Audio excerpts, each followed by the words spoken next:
It's time for another Flatrock Motorsports Park video. This one will be a bit different than my last three. I've covered the construction quite a bit, but this time I want to talk about what it will actually be like to do a track event at Flatrock Motorsports Park. How is the drive? Where can I stay? What is there to eat? And perhaps most importantly, where can I feed my car or motorcycle? And I'll answer all that and more. Let's start by talking location. It's no shocker that most racetracks are kind of out of the way. Some of them are really in the middle of nowhere. While Flatrock's location on the Cumberland Plateau is somewhat remote, it's actually very convenient. The property runs right along Interstate 40, with the planned entrance being less than a mile from the exit ramp. This is a huge deal if you're hauling a big trailer, because it means you won't have to make a 30-minute drive down some windy back roads with it. The road they're putting the main entrance on is called Pig Path. I'm a bit curious if they'll rename it. And while I'm on the subject of naming, why is this place called Flatrock in the first place? Well, I did notice on the map that there is a Flatrock Creek that runs nearby. So, with the track being right off a major interstate, what does that mean for commutes from nearby cities? Let's take a look at the drive from some nearby ones. Here's Atlanta, about 3 hours depending on which part of the city you're coming from, of course. And that's if there hasn't been a snow flurry that's shut down the entire Atlanta perimeter. Coming from Nashville, only 2 hours, a pretty quick trip. Chattanooga is even closer at 1.5 hours. Birmingham, Alabama, add a couple more hours to that. And see if you're coming down here by way of Kentucky, you're looking at about 3.5 hours. Because everybody in Kentucky sounds like Colonel Sanders, right? And if you're up near the largest ball of twine in Minnesota, which I'm sure a lot of you are, you're looking at a minimum 16-hour haul. Calculated all of these using Google Maps and setting a departure time of midnight to cancel out the effects of traffic, so these are best case scenarios.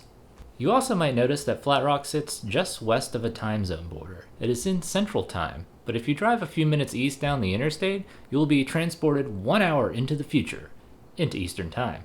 So if you're coming from the east, you'll lose an hour of time when you get to the track. It's kind of cool. It actually takes me negative 15 minutes to get there from Knoxville. So you got here, but now where do you stay?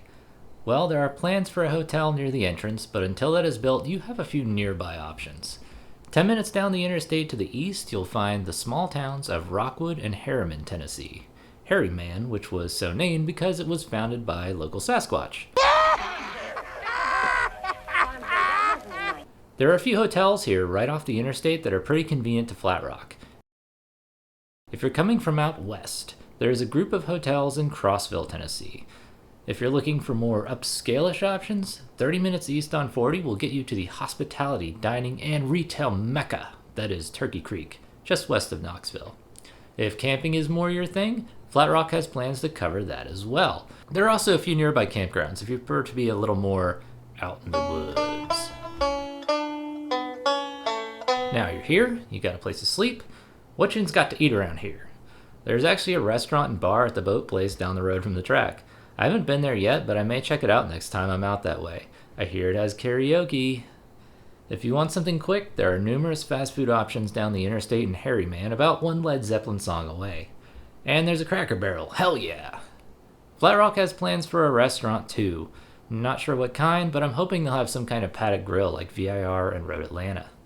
Now, all that is great, but where can I feed the beast? Gasoline is already really convenient to Flatrock, with 2 gas stations right up the road. So if your machine can run on pump gas, you won't have to go far. I'm sure the track will have on-site fuel as well, and hopefully some electric car charging. But gas at a track is usually pretty expensive and can even run out, so it's good to have options. So last thing, maybe you're not from around here, so let's chat about the weather. Will this track be open year-round like others in the south? Probably. It gets really hot and muggy in the summer and is typically cold from November to March. Now, Flatrock is on a plateau, so it sees more snow than the surrounding areas. But we're not in Michigan. I'm talking a few inches here or there, and usually just in January and February. So it's possible that this track could be open year-round. If I live far away and can choose one time to come here, I would say late October. The temps are cool and the leaves really pop around that time of year. Is there something I left out, or maybe something you'd like me to go into more detail about? Or are you from Harriman and want me to quit spreading lies about your town? Leave me a comment, and of course subscribe if you want to see more of this stuff. Thank you for watching.